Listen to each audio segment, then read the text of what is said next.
Hello, this is my third video, and I moved to a different, more comfortable position in my living room just to make this video. Okay, so I talked a little bit about the superficial things about going to the conference, and I just thought there's more to it than going to the conference and meeting people. Because sometimes you go to learn and sometimes you go to share, but most of the time you go for support to conferences. And I've been to a few. This past year, I've been to, well, including, the last 12 months, conferences in Phoenix and down in California. So I've been traveling, and I've seen some of the same people, and well, you get to where, oh, I hope this one is going, and I hope to see this one, and I'm surely going to talk about this, but you don't always get that intimate time because there's other people that really want to share with that person. And so just to say that you might be a little disappointed.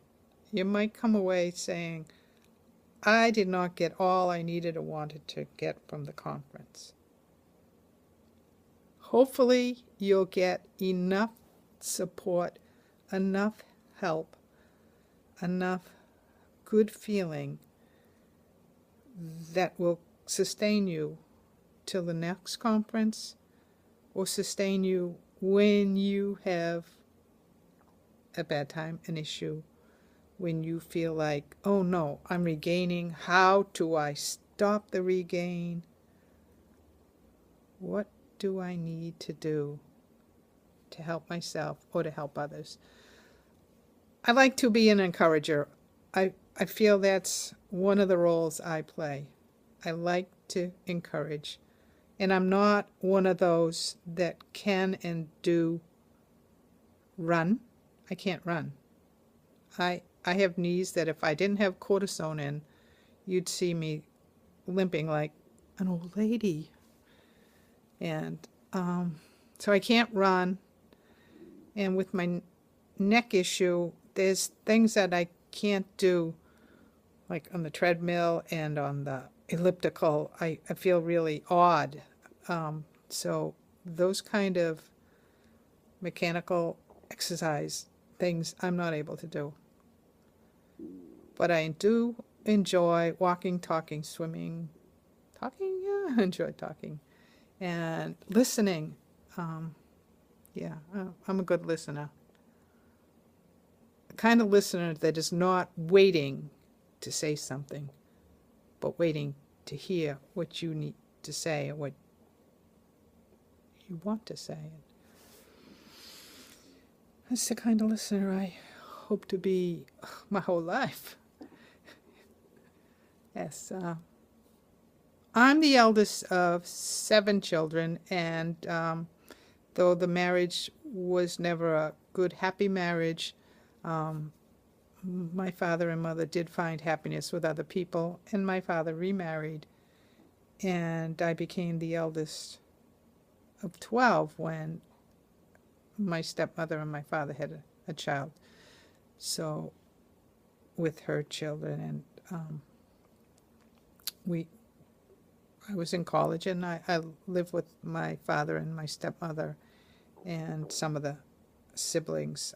By then, some of my siblings were out of the home, and my sister was married with kids of her own.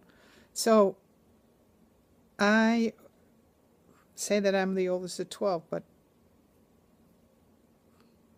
generally you can't say that and and not know where they all are. And in my first video of the day, I talked about how my brother Brian was missing from the family. He was off on his own.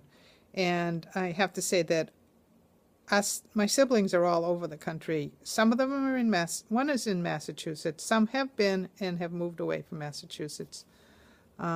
We've lost 2. So 2 years ago, I sat with my brother, who knew he was terminally ill with cancer, and I sat there for a week talking to him and discussing our lives together as children, things that he didn't remember, and getting to know his wife. So part of my trip, my 3 weeks away, was going to visit my sister-in-law again.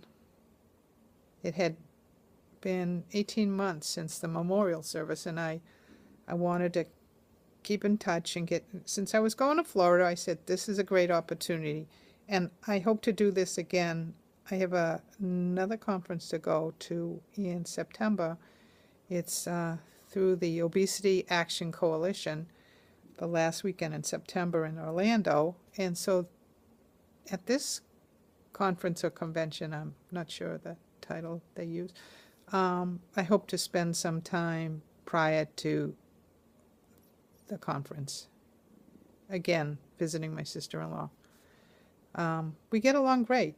It's amazing how somebody that's so much younger than me and I get along. She was married to my brother for 22 years, and she still holds, a strong love for him, and she misses him dearly. So I get insights to their life and how they lived and how they raised their children. This video is really about that week. We spent a week, we went off and went to a couple of beaches, walked around Lake Lillian. Isn't that a cool name for a lake? Talking and discussing her life now, the hardships that she's experiencing now, the difficulty of living with teenagers,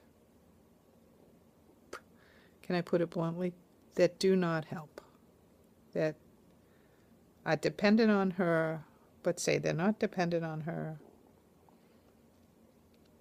And she's a bit overwhelmed by the task, the task, enormous. So I was glad that I spent that time with my sister-in-law, and I hope that I listened well and supported her. And it makes me sad that the situation, not only losing my brother, but the struggle she's going through now, financially, emotionally, and well, I'm glad I was there. I'm glad that I was able to help in some way, and I'm glad I saw, some spark of hope, because her son came back from Pennsylvania with his girlfriend and their baby, and she's a delightful, maybe soon to be daughter-in-law, young.